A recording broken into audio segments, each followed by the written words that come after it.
Hello, mi gente. My name is Elian Ramos, Geek Goddess on Twitter. Welcome to tonight's discussion. We have a lot to talk about today. It seems like because Latinos have been making significant contributions to the American arts, to politics, to every aspect of culture, there appears to be this universal acknowledgement that Latinos have broken through the mainstream bubbles of representation. But as we know, this is simply not true.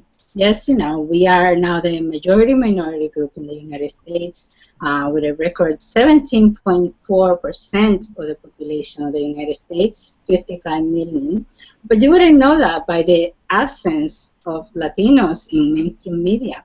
The fact is that throughout the media landscape, our impact is yet to be felt. Our voices are missing. So it's time to weigh in on this. And tonight I have a group of experts that are going to do just that. First up, I have my good friend Jessica Torres, who is a researcher at Media Matters for America. And she is also the co-author of a study that just came out where it's showing the lack of Latinos represented in mainstream media. Welcome, Jessica. Thank you for having me. So good to have you here. Next up, I have Cesar Vargas, who is a writer, producer, activist. I mean, he does everything. He also founded Uplift, which is United People for Latinos in Film, TV, and Theater. How are you, Cesar? I'm good. Thank you for inviting me to be on this panel. Thank you for being here. Thank you. And then last but not least is Felix Sanchez, who is the chairman and co-founder of the National Hispanic Foundation for the Arts. He's also a staunch defender of Latinos in the media. He's the one with the chancla there, making the media respond to our concerns out there. So I appreciate you being here, Felix. How are you? Thank you, Elian. Fine, thank you. So why don't we start with, tell me a little bit about what you each do in your different organizations. How's that? Let's warm up a little bit. Who wants to start? Felix, you want to go? I will let Jessica go. Yeah, ladies first. So I am one of two researchers at Media Matters who works on our project Inclusion Matters, which is really focused on asking how we talk about America's changing demographic.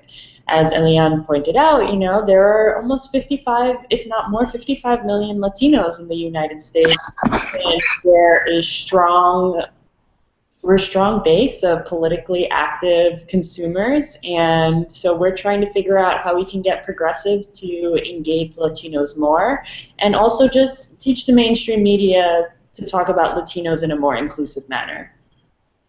Awesome. And I love what you guys are doing, and thank you for that report. This, the minute I saw it, I was like, we have to talk about this. We do. So thank you for that. And Felix? Well, I head up the National Hispanic Foundation for the Arts. We founded the foundation in 1997, almost 19 years ago. I can't believe it. It's been that long, with Jimmy Smits, actors Jimmy Smits. You were 5, right? Yes, Sonia Braga, and Meryl Julia, who's the widow of Raul Julia. And we worked on just a variety of issues that, basically touch and concern the way people perceive us, the way we're portrayed, or the lack of portrayal, the stereotypes in portrayal, and trying to find that sweet spot where we can combine the active use of Latinos online and on mobile devices and watching television live and at the theaters and the first weekend of a release of a film. And we've tried to utilize all of those elements and tried to use it as leverage to try to explain to the industries that if you have a viewer who's loyal to you, why don't you encourage that viewership by putting more Latino images forward? And whether that's news or entertainment, we just can't seem to make a lot of headway beyond the 3-4%, despite the fact that, as Jessica said, we're almost 54 million, some 17% of the population. And this is, part of the problem. Yeah, yeah, and you've been doing it for a long time now, and we have to keep pushing, right? Yes. Well, after 17 years, where we started. When we started, our first study said we were at 3% almost across the board in television and in film on the entertainment side. And we're still about 3 to 4% on the entertainment side. It's shifted. Latino men were more prominent in film roles and in television roles, and now it's sort of turned upside down, where Latina film roles and TV roles are more, principal roles rather than male roles. So it's a big struggle, and there's no balance. Beautiful. I love the work that you're doing out there, so more power to you. I want to give a chance to Cesar to tell us a little bit about what he's doing with Uplift. Uplift, I founded Uplift it was about 5 years ago. I started a Facebook page, and I was working on being Latino for some time, and then I left being Latino and I started working more on Uplift about 2 years ago. So I'm relatively new to this whole thing. Felix is a veteran, so I see him as a mentor, and I sort of started on his footsteps when it came to online. So I started advocating more for because social media is so big right now. So Latinos, especially Latinos, we're so into it. We over-index. I'm sure a lot of you heard that we over-index in social media, and that was my in. I don't think I would have done. I could have done it elsewhere without the help of social media, and that's where it took off. I started a page, a platform, and I targeted a certain demographics within the Latino community, and it just took off like crazy and reached out a lot of people, and I had the support of the Latino community, like yourself and Felix, among other people, and people. It resonated with a lot of people. The whole malign Latino, and not just besides the media. It's like everywhere, and the media is sort of like a reflection of the culture of the American landscape. And that's why I'm a writer director as well, and I've been trying to sort of like get in there into Hollywood as well. But I have gotten work through people within the industry. I've worked with brands and artists, but it's not. I don't see it as not enough for me. Even though I'm advocating for it, even though my face is out there, I'm writing for the Huff, Puxis Latino, NBC. Even though my face is out there, I'm still not an insider. I'm speaking as an outsider, as an artist, so I do know the experiences, and I do know how they feel, and I do know how difficult it is for artists to get in there. So yeah, that's one of the reasons why I founded Uplift. And I just want to comment and say what a great job that Cesar does. I mean, he doesn't have a budget for this. This is done out of the goodness of his heart. I mean, as much as many people do, including yourself, I'm sure, in many ways. But Cesar really is, this talented writer and thinker, and he does all the things that he does pro bono. There is no, sponsor here or there, or contributing to a salary or to, and his work is 24/7. So I mean, it is really. I mean, I admire his work. I admire him. I always learn from him, and I am just grateful that he is in the space as well and helping us bridge this gap. Yeah, he's swinging that chancla. Right. Well, thank you. One of the reasons we love you for it, Cesar. We love you for it. I mean, I do. One of the reasons why I was talking about it that I make my money elsewhere, like social media marketing and PR. But if I do advocacy, if I get some sort of like money that I'm getting for it, then I have to speak a different way. If I reach the community or the media, it has to be more like served, because Latinos within the media, we have to abide by the whole what do you call that, respectability politics. So you can't be angry. You can't be the angry Latino, or they're not going to invite you to panels. They're not going to invite you to TV. Although, you know, the African American community or women advocates, they can actually get on TV and say, you know, like, let's say Mark Hill Lamont, he can argue with conservatives in the media, but we're not allowed to do that. So I feel like, you know what, if I'm getting paid by NBC or something like that, then I have to reserve and I have to keep it back and I have to hold back. You know, they'll fire me if if I do go that angle of getting paid for advocacy. Mm-hmm. You know, and the community is super. They don't trust people so much, especially even us, even our own selves. We see ourselves like tokens, and we think, okay, they're not representing me. They're getting money out of that. I'm pretty sure like Felix has gotten that. It's crazy because even the community too. They say, oh, you don't represent us. You're not with us. So it's a difficult balance to sort of like walk within that sphere of Latino and the media. Yeah, well, you know, and this is why we're here tonight, right? I wanted to make sure that we have the voices that are out there that are fighting for representation. And speaking of that, you know, I think one of the main reasons that we started with wanting to have this conversation is because there was a study that was put out by the Media Matters for America.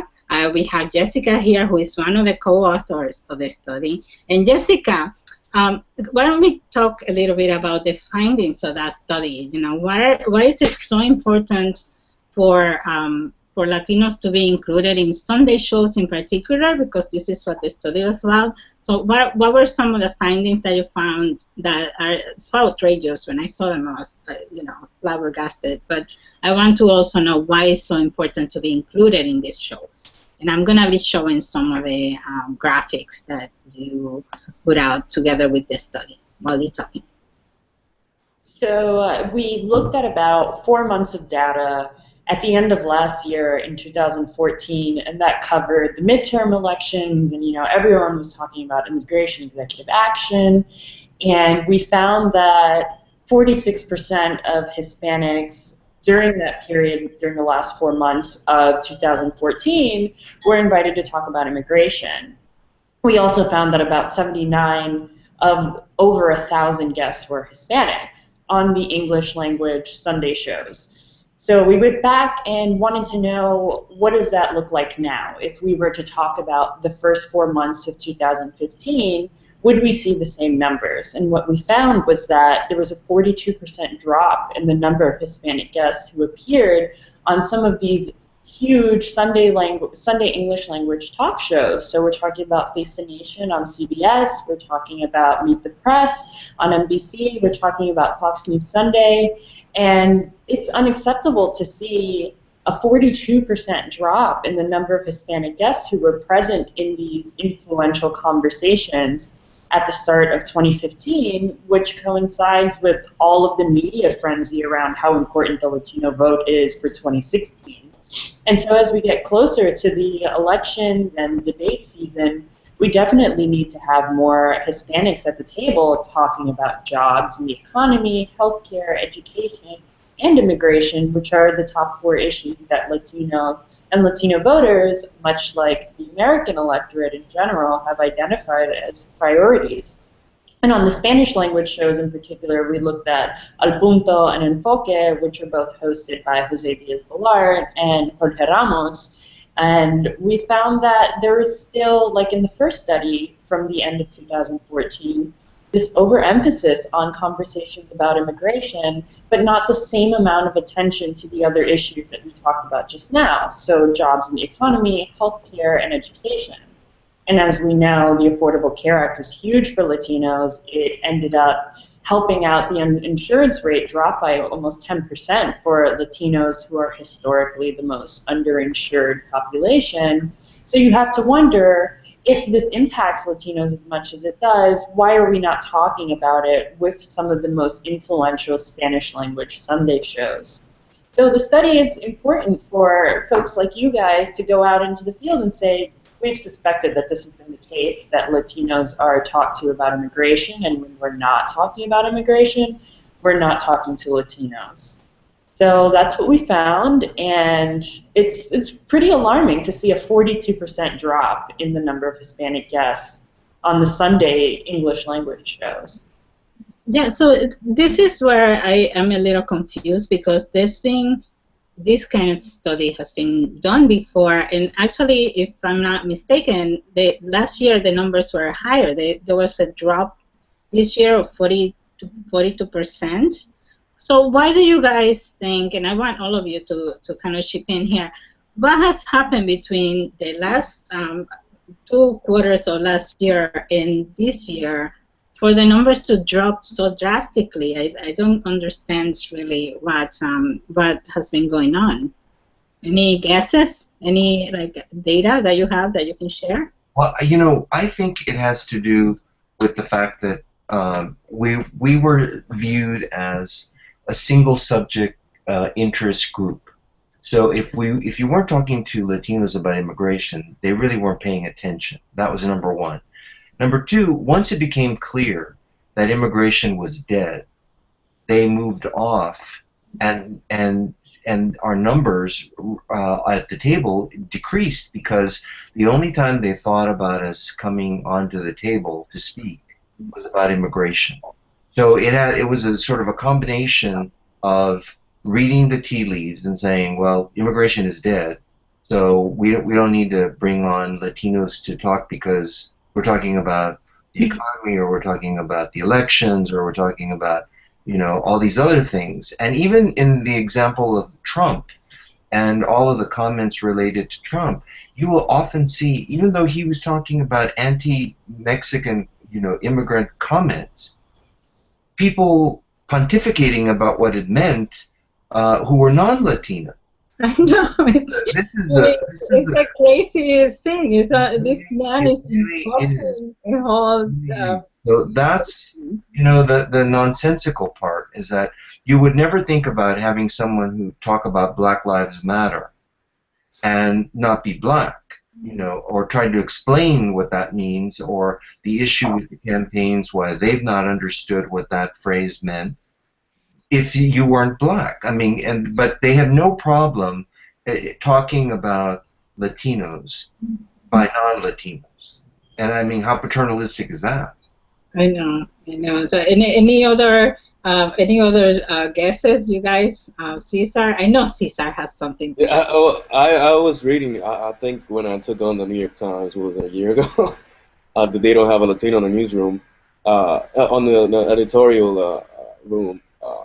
The newsrooms have been losing a lot of people because of the whole digital, the change of people reading online mostly, and a lot of people have lost jobs because of it, especially journalists. And of course, whenever that happens, the ones that are hit the most are Latinos and women and minorities in general. And I think that's probably one of the issues why we don't have as many Latinos speaking on Sunday shows. Among other things, that it has to do a lot too with having access. Like we don't have access to those things. And even if we do have access, they don't reach out to people. Reach out to Felix. Reach out to people that have been speaking about it. Besides immigration, like he was saying, you guys were saying earlier, it's mostly immigration that they speak about. There are people who know about like police brutality against Latinos, for instance. Roque Planas, he's an editor for the Huffington Post. He wrote about that. And if it were not for Maria Kumar, she has a show. I forgot the name of the show, but she invited him to a show to speak about that.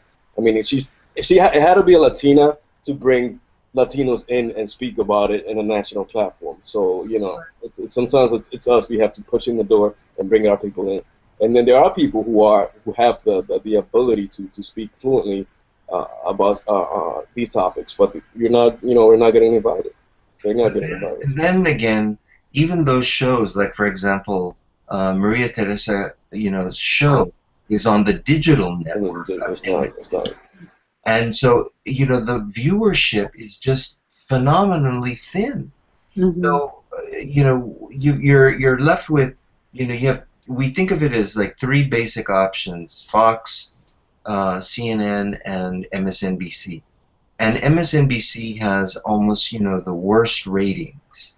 So you get on and it's a network and you think that people are going to see it, and if it wasn't for social media where you can send around the clip of the conversation, no one sees it.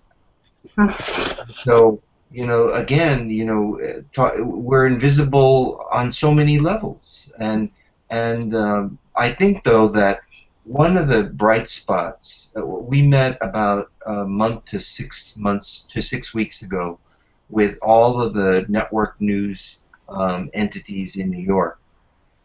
And I must say that CNN is doing a spectacular job of hiring. They had hired like 13 Latinos in the last year, which was quite a huge number. Mm-hmm. And I just learned this week that Patty Solis Doyle, who had headed up the Hillary's first presidential campaign, is going to be a contributor to CNN, and that is really important because she was the campaign chairman of Hillary's 2008 campaign, and now she's going to be contributing much like the way Donna Brazile had been the campaign chairman for Al Gore, and we know that she's had a successful career as a pundit, and I certainly hope that this will be good for Patty. Yeah, no, we definitely need to have these voices out there, particularly because we're heading up to the elections, right?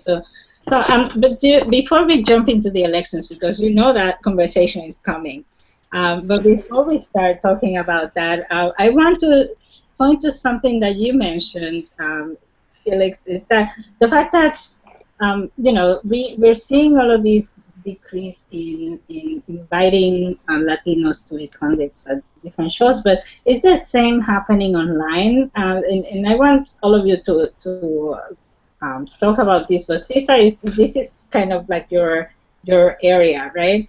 So all of you, but I want specifically Cesar to tell me what he sees out there in the online world. Why am I in the online world? Yeah. Like I said earlier, out there. If we're not for the internet has been sort of like the great equalizer for Latinos, and if it were not for the online world, I probably would be a production assistant somewhere. I graduated from college a few years ago. So yeah, if it were not for that, I wouldn't have access to a lot of people. Like I've met a lot of good people within the industry because of the internet and networking with people in the internet. So yeah, that's one of the main reasons why. You're talking about the media in terms of the media, the online world in the. Yeah, well, there's a whole bunch of people who are doing the same kind of work online, kind of what you do. For example, what Julito is doing with Latino Rebels. Like we're putting the news out there for the news that we don't see. We are trying to bring to the fore, right? Yeah. For example, this discussion that we're having right now is not something that you're gonna be seeing on a TV show anytime soon. It's just a need that we don't have platforms elsewhere to even let us speak like we're freely. It's a need out there for us, like Latino Rebels and other like small platforms. Well, they're not even small anymore. They're actually pretty huge, and there's a need that people gravitate towards it to read the content that we're putting out there. So there is a need for it, and people are since they don't give us access, then we have to make our own platforms and sort of like invite and not just Latino community. There are other people who actually come and read about what we have to say as well. So that's one of the reasons why too they don't have us in certain platforms, because people think people are not going to care about Latinos unless it's about immigration. But there are people. We have white, we have African American, we have indigenous, we have Native Americans and Asian people that navigate and actually towards us. So there is a need, like I said, there's a need for it, and since we don't have access elsewhere, then we got to start it ourselves. Otherwise, we're not going to have a platform to speak. Yeah, well, there's a new study for you, Jessica. Since you're, studying the news that are coming out on social media, and there's, if you look at the resurgence of YouTube, for example, there's so many channels. I'm subscribed to a whole bunch of channels of people who create their own content, but they have content that is engaging and that is, filling a need out there, I believe. So there's something there. So Okay, so let's go back to the elections, because obviously this is something that everybody's looking at right now. In seeing this lack of inclusion in the media, what are the implications that you see that has for Latinos in terms of, you know, how we are viewed by the candidates, or whether we are viewed at all in terms of the issues we care about? Jessica, I want you to talk a little bit about that. Well, we know that voter turnout is very low among Latinos, and not to suggest that it's because of the lack of representation, but we do know if you don't see yourself in these policy conversations that are happening on influential news shows, you start to believe that these conversations and these decisions have nothing to do with you. And especially if you're constantly invited only to talk about immigration, and if you're treated as the single issue voter, then you're not going to be informed, or you're not going to see yourself in those kinds of conversations about the economy or about healthcare, about education. And we have all of this stuff going on about how important the Latino vote is. It's also important to have a very well-informed Latino voting bloc, not just because you want your Latinos to be informed, obviously, but also because Latino interests are very much aligned with the general electorate. So if you have 55 million Americans who don't know anything about, you know, how this conversation last Sunday with, you know, Marco Rubio on Face the Nation, for example, he wasn't on Face the Nation last week, but he was a frequent appearer on these types of shows, then you don't really have the full picture of how you should be voting in 2016 and 2018 and 2020. And the voting bloc is very young, and so it's important to have inclusive messaging around these top 4 issues so that you turn out, you strengthen your progressive base, especially for progressives. The vote is up for grabs, and we can't let conservatives beat us in the outreach efforts.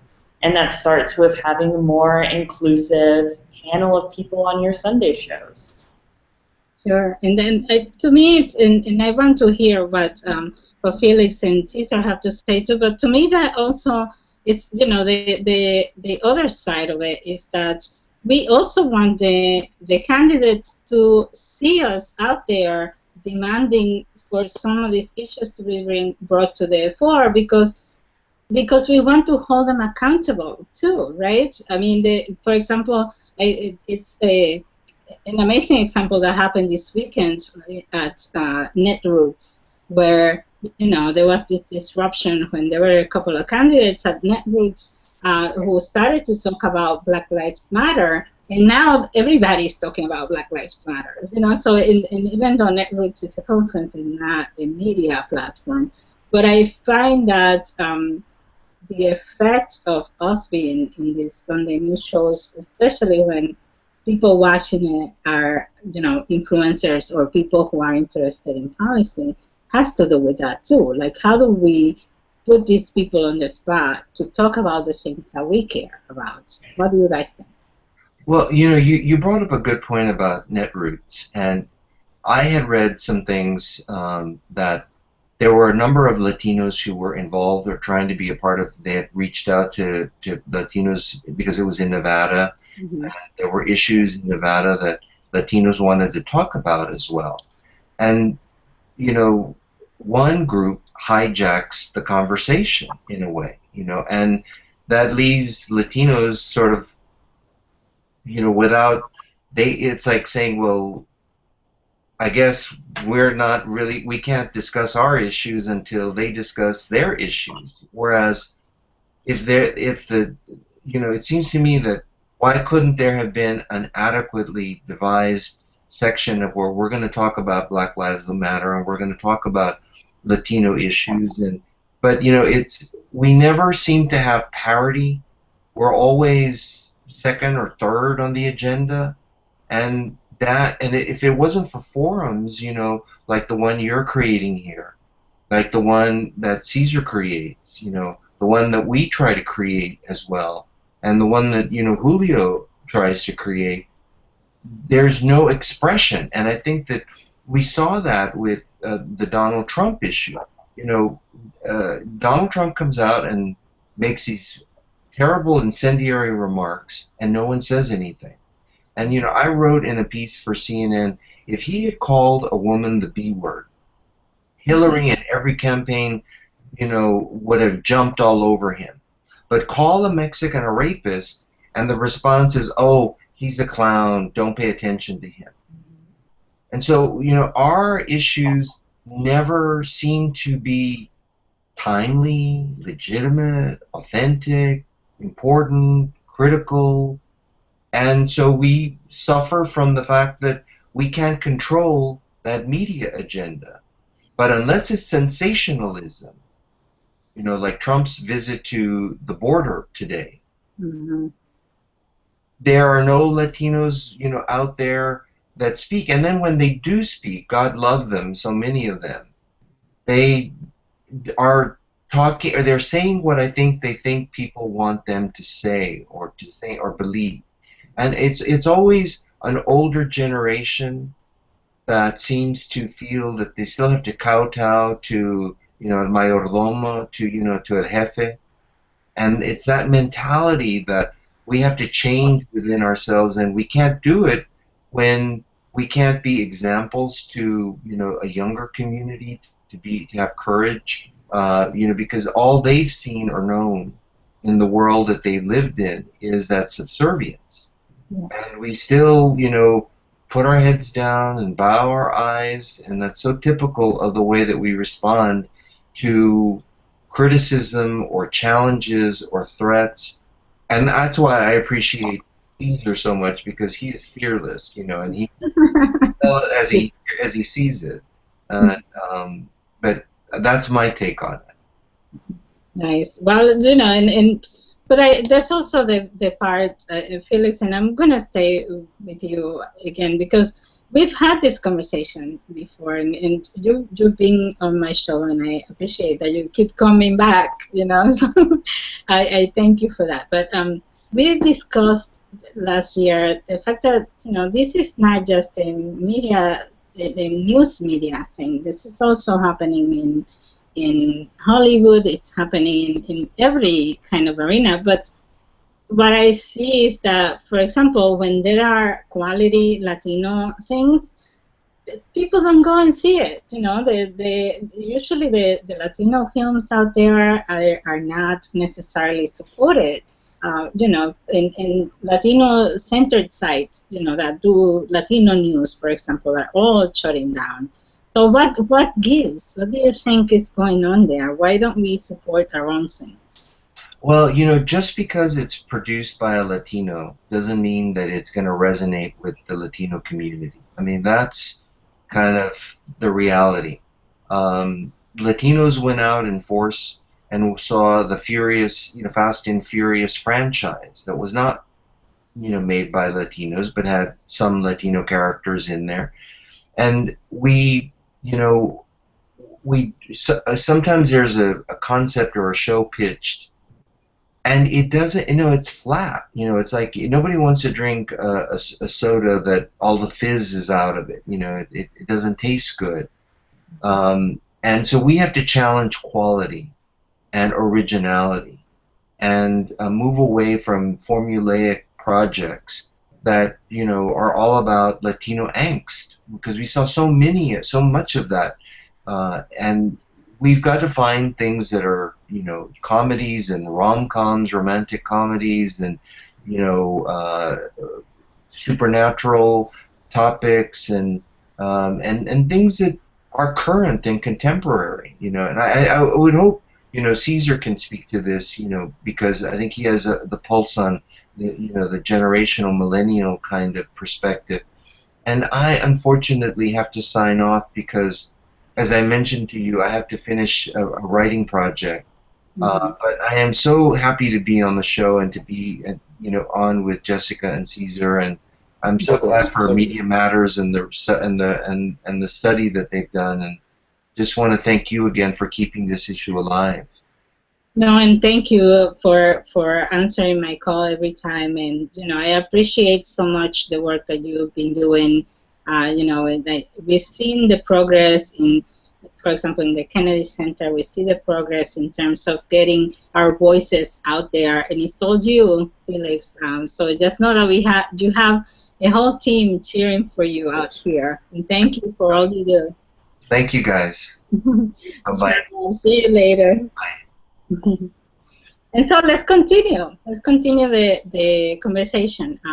Very interesting points that Felix was making there. But and I don't want to keep you guys longer than we need to. I know that we started a little late.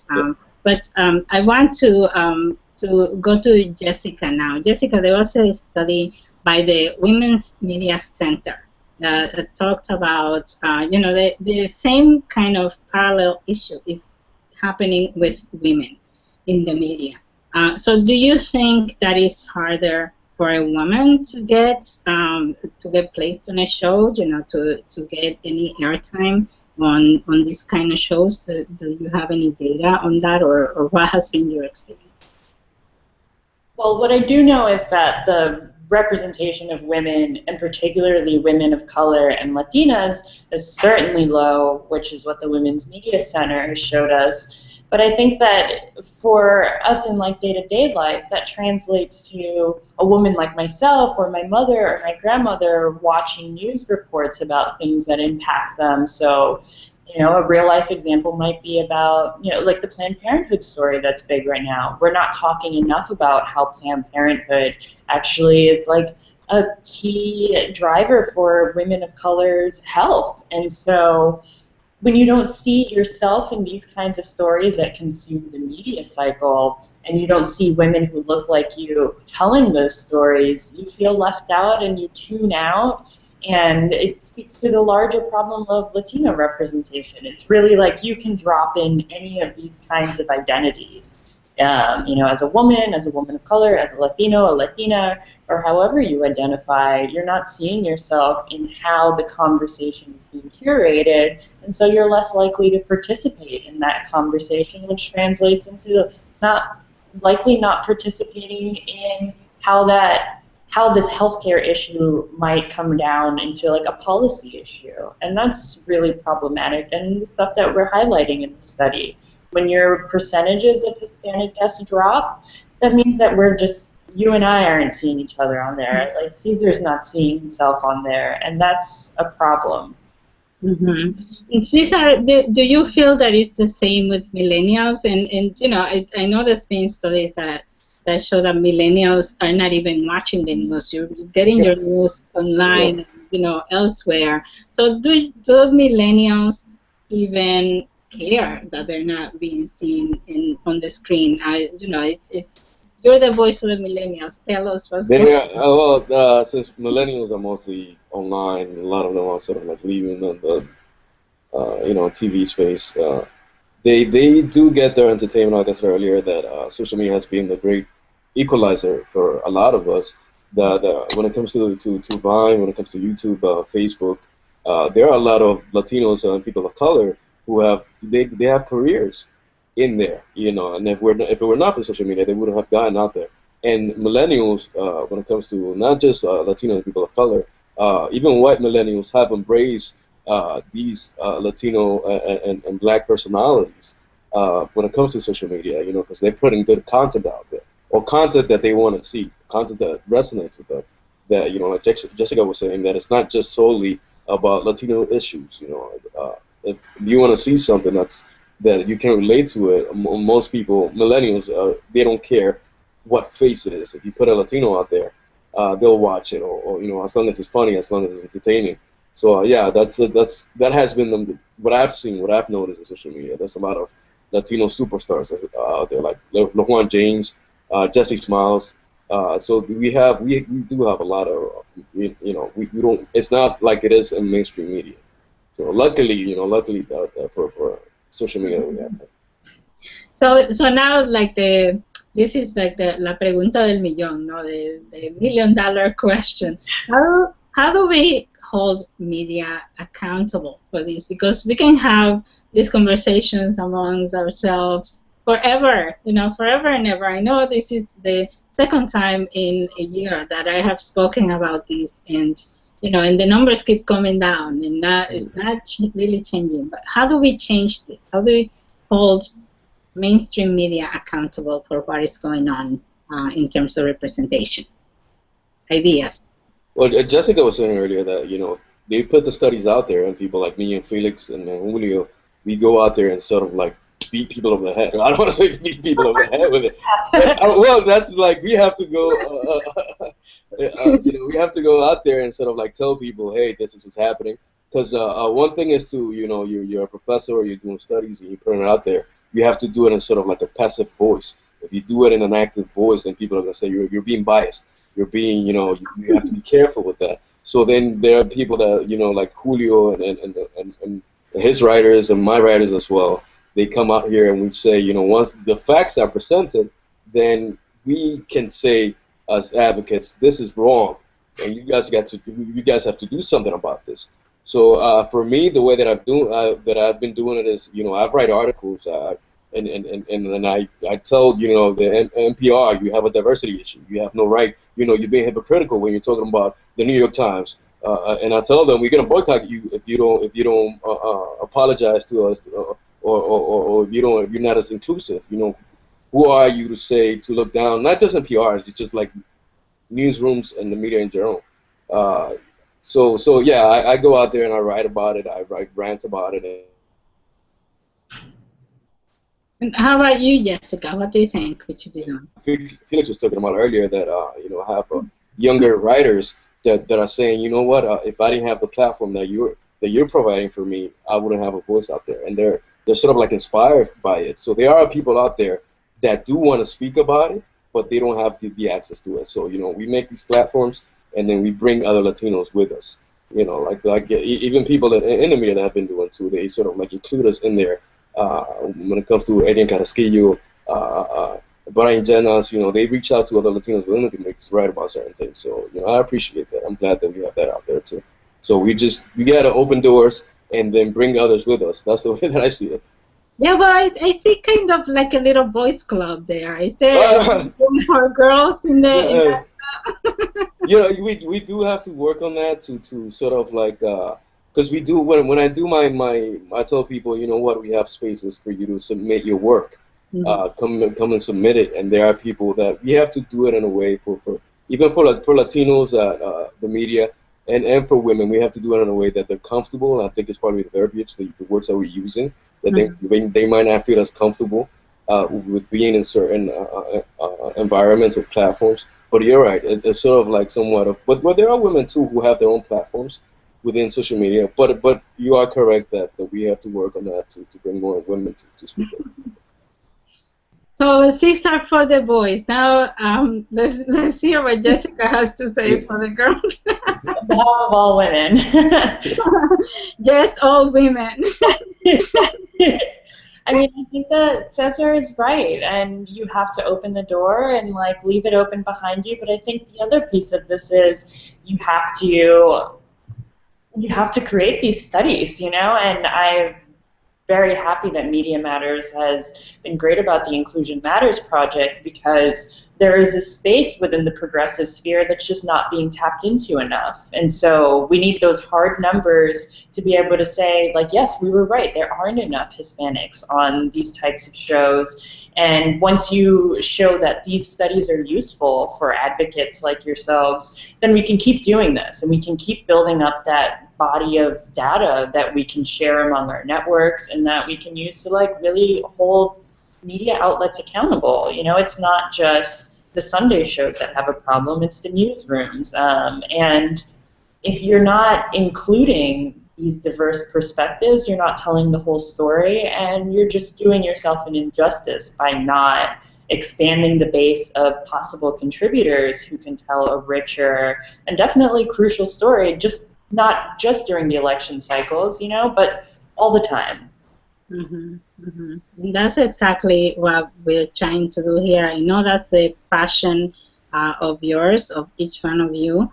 I want to end the show with, your call to action and where people can find you and follow up on this. Well, I'm Uplift, which is UP LIFTT with two T's, uplift.com. We have a website there that people can go and read our work. And you can find us online too on Facebook, which is Uplift of United People for Latinos TV.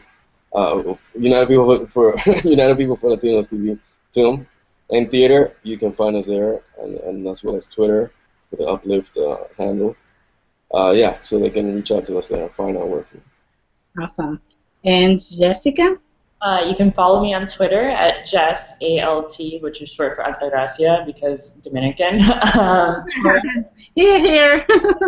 Yeah, there's Dominicans here. This is the Dominicans, like, on all of the network news shows this week, probably. But and you can also follow our work, Inclusion Matters. Like us on Facebook. We post lots of great Media Matters content and also content that we think Latino progressives should be aware of. Very cool, very cool. And is there a hashtag that you guys follow to talk about this kind of thing? If not, we'll make it right now. Yeah, we can make it hashtag Inclusion Matters we've been using for the study. And also definitely check out the study that we put out this week about Hispanic guest exclusion and the continuance of the single issue. Awesome, awesome. So hashtag Inclusion Matters. Tell us what you think in that hashtag. I want to thank my guests, but before I thank you and let you go, I want to say also please follow HispanicArts.org, which is Felix's website for the National Hispanic Foundation for the Arts. And now I want to thank you, Jessica, and for all your work and also for being here tonight. You were amazing, and I've seen that you've been applying all of the stuff that we learned at the Women's Media Center this week. So very good job, very good job. I appreciate you being here. And Cesar, as you know, you're one of my favorites out there. I love what you're doing, and keep bringing it on, man. Thank you. Thank you. And I want to thank I want to thank also Felix for being here earlier. I want everybody to please continue to push forward on this issue. As we go into this election cycle, it's more and more important for us to be represented and for candidates to understand what our community needs. And also for them to be talking about it. We want to hear what plans they have that are going to affect our community directly. And so keep raising your voices out there. Please support the work of all of these organizations that are looking for more inclusion in the media. There's another organization that's trying to do just that, and I'm going to do a quick, shameless plug here for Latino Real, who is an organization that is trying to create more Latino narratives within the Sundance Festival, the Sundance Film Festival. So please support all of these organizations. Please support Latino Real and all of these amazing people who are doing amazing work. And I will see you next week. Thank you so much for tuning in. Thank you, guys. Ciao. Thank you.